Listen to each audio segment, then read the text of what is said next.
A Nolanwells bombshell report tonight. Does it reveal new witnesses? Where was Nolan when this photo was taken? What time was this photo actually taken? See, when I look at that, I see witnesses. Other people say, hey, there's people having a good time. I see witnesses. Do you see all those people? And a lot of them. Who were they? Have they been spoken to? Have they been polygraphed? What can they tell me? We wait for that toxicology report. We wait for the autopsy to be revealed. We wait for a witness list to be produced. What happened the afternoon and evening? Nolanwells seemingly disappears. His body found washed up at Horn Island. If Nolan ever felt the most little bit uncomfortable around us, which we never gave him a reason to, but if he did, he wouldn't hang out around us. But if you go look on, like my friends have had Nolan posted all over our social medias, since freshman year in high school. Like, if Nolan ever felt uncomfortable with us, why would he be hanging out with us all the time? I mean, every day we're back from college, we hang out and we're around each other all the time. So absolutely not. I would never look at Nolan any other way than I would any of my other friends. I mean, he was like a brother to me. Nolan was sitting by the boat with that Katie girl, and my buddy yelled for Nolan, get on the boat. We're leaving, panicking. Nolan, get the F on the boat. Get on the boat. And Nolan said, no, I'm staying out here. I'm going to ride in with somebody else. And it's not uncommon to hear, but it's not like my buddy asked him one time. My buddy asked Nolan multiple times to get on the boat. Okay, this is my full Nolanwells timeline with my supporting evidence. There were 3 boats in their group that day: Palm Beach, the Triton, and the Tideline. Warren said they got there at 10:30, even though the GPS said that they dropped their waypoint at 11:19. He said the Tidecraft, the Palm Beach, and the Triton were all anchored up next to each other. At 3 o'clock, he gets into a fight with some stranger who didn't like the way that he was talking to his girlfriend because, look at the way he was talking in this interview. I don't blame them. And they had a fist fight. His uncle was like, we're getting the hell out of here. I remember at one point in time, I look over and I see my uncle, and my uncle's yelling at me to get in the boat. I stopped fighting. As soon as me and him made eye contact, I got in the boat. Then Warren says that his brother was also involved in the same fight. He'll come up to me and say, hey, your brother just got in a fight.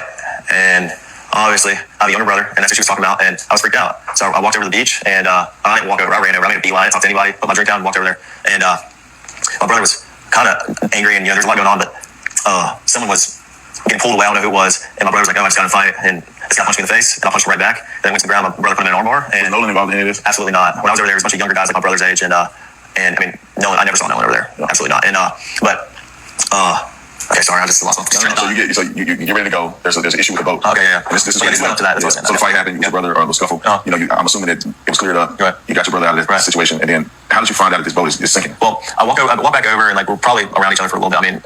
I wasn't thinking anything about it. I told my brother off the beach. I was just like, listen, get in the water, hang out with us, calm down. He was calm, but I didn't want anything else to happen, And so once I got back over the boat, I got on the Triton, and the Triton had probably about 6 inches of water up to the transom. And I was freaked out because I'm good friends with Wyatt, and that was his boat. And, no water's coming out, no access water's coming out. And it was a big issue because I think the reason was because there's so many people getting on and off the boat. At some point, the boat was very, very crowded, and there's just a lot of people on, so that it drags water. Yeah, that's not how boats work. Boats don't flood getting in and out of water. Mind you, I'd also like you guys to see that they are in much shallower water than they claim. But I digress. As someone whose parents have had several boats in their life, boats don't just start sinking because people are getting in and out of the water. I think they were trying to run as well because there is an underage kid who just got into a physical fist fight on the island. All of them are drinking and driving boats, so they're trying to hightail it out of there. Now, Warren goes into so much detail that he accidentally explains what really happened, but not in the way that he was saying it. I think over time we were out there for a couple hours. The boat just started filling up with water, so I popped the starboard side hatch, and the battery was completely underwater, and so the motor wouldn't turn down. My buddy would go to turn it down from the console, and it turned down, and then it come right back up. Now, trimming the motor means they move the propeller closer to the transom and it lowers the bow, which means they can drive through choppy water without risking that choppy water to come into the boat. Failing to trim your boat up and taking off at a high speed can not only overheat very quickly and cause it to short, but if waves are high, it won't cut through the wake and it will cause the boat to porpoise and possibly have rough, choppy waters get on your boat. So on the way out there, it was pretty calm. I think it was blowing 3 or 4 knots. The waters were clear. It was a great day to be on the water. Sunshine, not cloudy at all. And it was a great day to be out there on 4th of July. And we followed each other out, and it was calm. It was calm. On the way back, it was a little more rough, but it was not anything all my buddies' boats couldn't handle, or it wasn't like we were getting beat, really beat. Now, as you can see, it is tilted up here in the back, and look how low the front is. He admitted that they hit choppy water at one point, so not that hard of a stretch to think that the water started coming over the boat, and that's when they were in trouble. That's when the bilge pump stopped working. Because Warren, when they claimed that they were leaving and he was jumping into action because it was sinking, he says this. Maybe disabled to where you couldn't get it out. Correct. Correct. Horn Island. So what happens after that? Wyatt jumps to the water, tries to throw a rear anchor, and my buddy Byron, you're sitting looking, trying to pull trash out the bilge, and the bilge is basically a pump that pulls the water, the access water out the boat. So the bilge was failing to work. So any access water just sitting in the boat wasn't getting pumped out. So I looked over the gunnel and I looked at the release hole for the bilge. It was eating with the water. So I mean, we're all freaking out. All of our, we're not focused on anything else other than the boat. Well then, eventually, my buddy Bart on the timeline is like, I'm gonna pull you all out.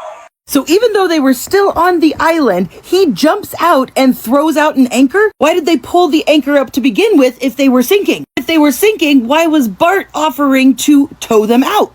Why would they risk being that close to the island and that close to ground to sink out further? Because again, look at how shallow of water these boats are in. But what I suspect is that everybody just hauled ass and left, but because the trim was not going down, it overheated, that stalled out, then the crashing waves were freaking everybody out. But even Warren couldn't keep his story straight or his timeline straight, because then listen. All of our, we're not focused on anything else other than the boat. Well then, eventually, my buddy Bart on the timeline is like, I'm gonna pull you all out to where we're out of all this, all this chaos. Because we left at 4:30 and there were still just as many people there, if not more, than when we got there. I mean, probably around the same amount. It was crazy. Like, there was a lot of people. And I mean, eventually, Bart pulls us out. We left at 4:30, but we really weren't pulled out away from everybody. We were probably about a quarter mile out. So he says it right there, that Bart pulls them out. They leave at 4:30. And you may be thinking, well, he pulled them after. He towed them after, but... Out. We left at 4:30, but we really weren't pulled out away from everybody. We were probably about a quarter mile out, and we had the towing strap pulled from, Bart's port side cleat, or starboard side cleat, and he was on our starboard side bow. And so he was rubbing on his power pole. So Bart turned around, pulled up next to our boat, and we were just trying to get situated. So that's when Wyatt called Cito. We know that phone call was around 4 p.m. to the private towing company. The last data point for the GPS was at about 8 o'clock that night. So then they go over to a female friend's house to go to the pool. And yet instead of joining his friends in the pool, this is what Warren did. At a lady friend's house. Right. I never got to the pool. I talked to her dad for a while, and all my friends were downstairs. I went upstairs, talked to her dad. We were talking about boats and stuff, and I've been with my friends all day. I was just talking to everybody, but So you talked to the young lady's dad, and then how long was it before you realized, or you guys realized that? Well, where's Nolan at? All right, well, now I got to stop your ass, because what 18-year-old goes to a friend's house to party? All the friends go downstairs to the pool area, and he goes upstairs to talk to her father about boats? Mind you, these children had been drinking all day long. And he and his buddies don't go home until 3 a.m., mind you. Now, I know it's been a while since I've been 18, but that's a long day in the hot, in the sun, drinking. Sounds to me like you were talking to this dad to help with the story. And then you go downstairs and your friends just so happen to be talking about Nolan, and then you're like, oh my God, I should call the Coast Guard. I went back downstairs and all my friends were just hanging out, and my buddy Wyatt had addressed,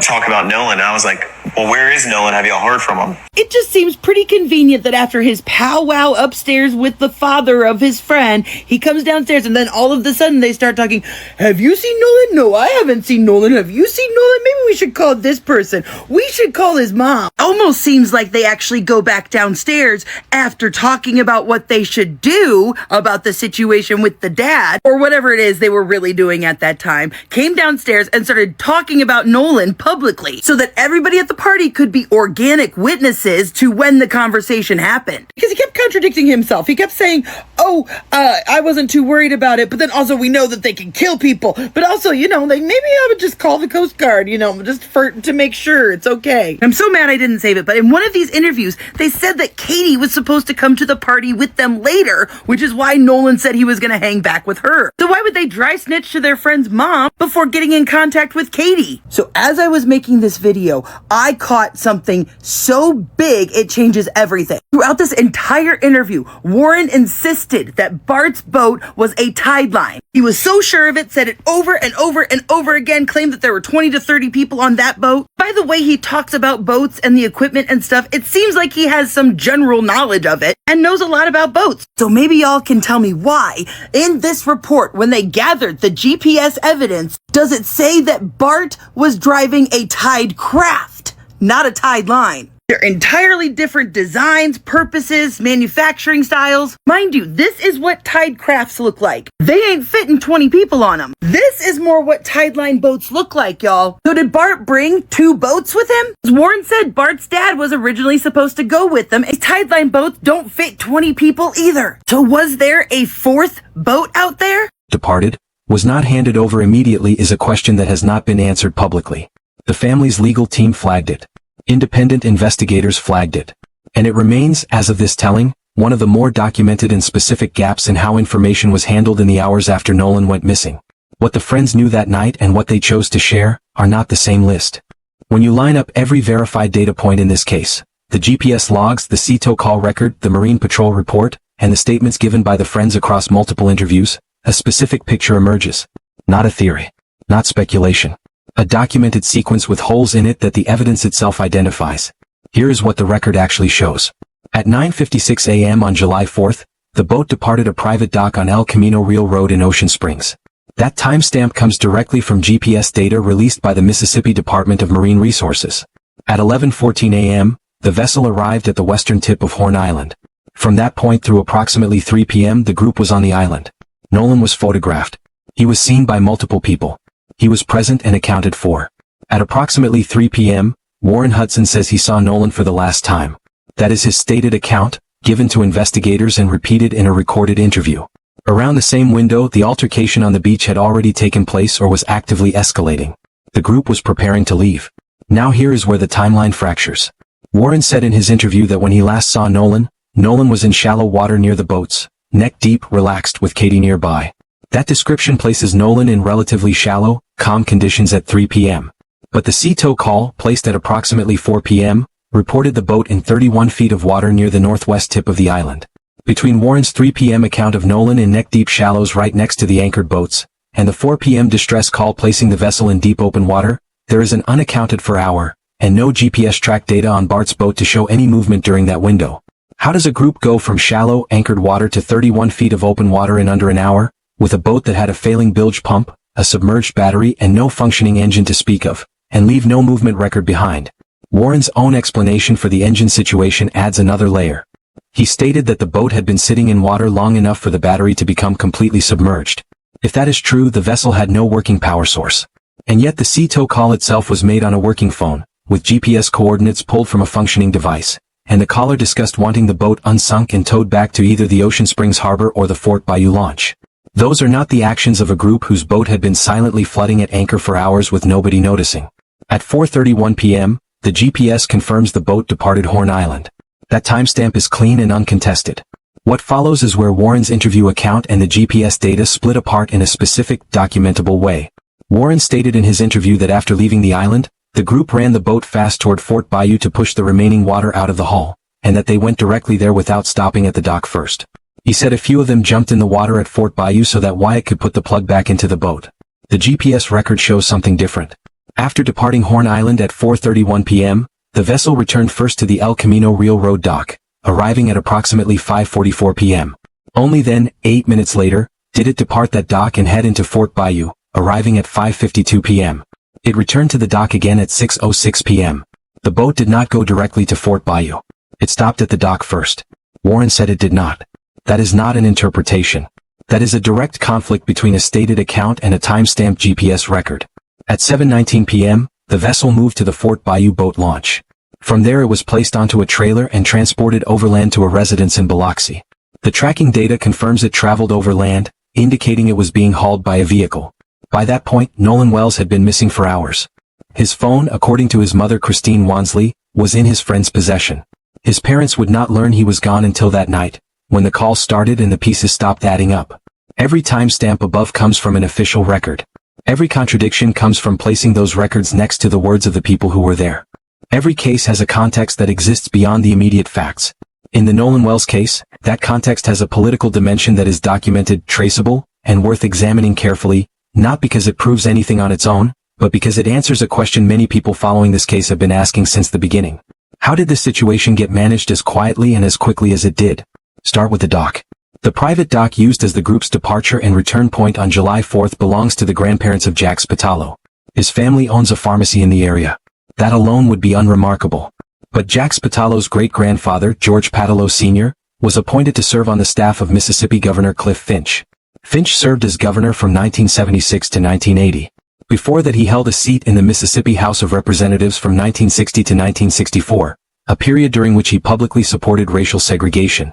A federal grand jury ran a 3-year investigation into his administration and multiple state agencies. Several of his aides and appointees were indicted. Finch himself was never convicted, but the investigation established a pattern of how power operated within his circle and who benefited from proximity to it. That kind of institutional connectivity does not vanish between generations. It shifts form. The lawyer retained to handle defamation matters on behalf of Bart Addington's family has a documented professional background that runs through 2 organizations directly tied to Charles Koch and David Koch. From 2015 to 2018 he served as State Director of Americans for Prosperity, a libertarian conservative political advocacy group funded and shaped by the Koch network.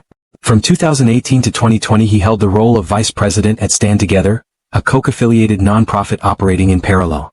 Those 2 organizations share donor infrastructure with Turning Point USA, one of the most well-funded conservative campus organizing operations in the country. Edward Paltzik, the defamation attorney who joined the legal team representing Warren Hudson, Jack Spatalo, and Morgan Seymour, built his reputation handling high-profile media cases including work connected to former President Donald Trump. He is not a local hire. He is a nationally recognized figure in defamation litigation, and his presence on this case signals that the Friends legal team is prepared for a prolonged and well-resourced fight. None of these connections constitute evidence of criminal conduct. That is not the claim being made here. What they do constitute is a documented web of institutional relationships that helps explain why, in a case involving the unexplained death of a young black man in Mississippi, the machinery of legal protection assembled itself so quickly and so completely around the group of friends who were the last people to see him alive. The reverend who spoke at a public gathering with Nolan's family put it plainly. He was not rushing to call it racism. But he was not dismissing the possibility either. Because in Mississippi in 2026, with this particular set of connections surrounding this particular case, the question deserves to be asked out loud. The night of July 4th, Christine Wansley knew something was wrong. Her son had not come home. His friends had returned to the mainland. Nolan had not. She began making calls. By the time the Jackson County Sheriff's Office formally logged the missing person report, it was already late, and the island Nolan had last been seen on was 10 miles offshore in the dark. What followed was one of the most publicly visible search operations Mississippi had seen in years, and one of the most scrutinized. On July 5th, the Jackson County Sheriff's Department coordinated a multi-agency search effort involving the United States Coast Guard, the Mississippi Department of Marine Resources, and the Gulf Islands National Seashore National Park Service. 2 drone flights were launched over the western side of Horn Island in the early afternoon. The heat that day was severe enough that the batteries in the drones began to swell from the temperature, cutting both flights short before they could complete a full survey of the island. Nolan was not found. On the morning of July 6th, at approximately 8:45 a.m., a United States Park Ranger discovered a body at the northwestern tip of Horn Island. The search for Nolanwells was called off by the United Cajun Navy, the volunteer search and rescue organization that had been assisting in the effort. Jackson County Coroner Bruce Lynn Jr. traveled to the scene personally. He later confirmed that the body was found on the beach at the northwestern end of the island and that he observed no obvious signs of pre-death injuries during his initial examination. Formal identification followed through dental records and DNA testing. On July 7th, Coroner Lind confirmed to CBS News that the body was Nolan Xavier Wells. He was 18 years old. He had been on that island for 2 days. The Wells family retained civil rights attorney Ben Crump within days of the recovery. Crump's office issued a statement making the family's position clear from the start. They were not satisfied with the initial framing of Nolan's death as a likely drowning. They were not prepared to accept a conclusion before a thorough investigation had been conducted. And they were not going to be quiet about it.